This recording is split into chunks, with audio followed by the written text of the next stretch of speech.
လူသားများရဲ့ဘဝကံတရားမငြိညာအတိတ်အကြောင်းကောင်းမလားရှာခဲ့သောလမ်းဆုံးဒီလူဘဝပေါ်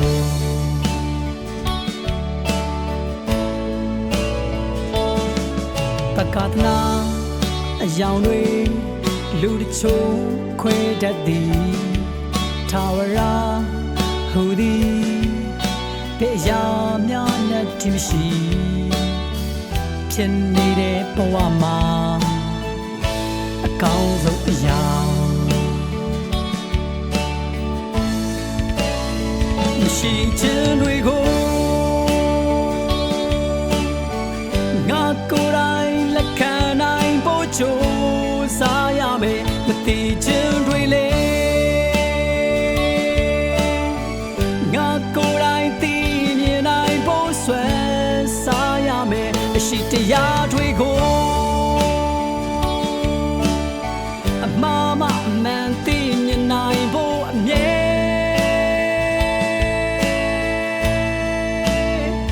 ကြိုးစားနေမယ်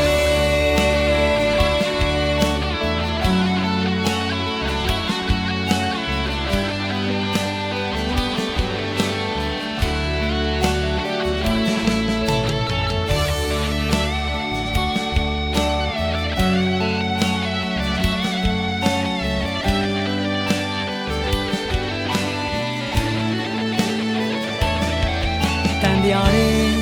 ရှေ့ချစေဘဝအကြောင်းများဖြစ်လို့လားငါကိုယ်တိုင်မရေရတဲ့အချိန်ခိုင်တန်လေးခဏမှာမရှိခြင်းမအတိကိုတွေ့ဖို့ရှာမရှိခြင်းတွေကိုငါကိုယ်တိုင်လက်ခံနိုင်ဖို့ကြိုးစားရမယ်မသိခြင်းတွေလေငါကိုယ်တိုင်သိမြင်နိုင်ဖို့ဆွဲစားရမယ်အရှိတရားတွေကို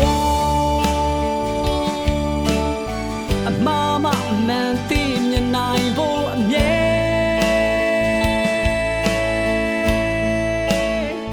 ကြိုးစားနေမယ်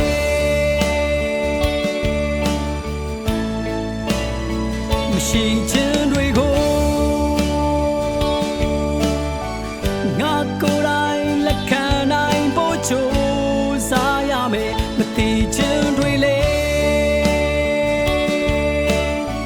ငါကိုယ်တိုင်သိမြင်နိုင်ဖို့ဆွဲစားရမယ်အရှိတရားတွေကို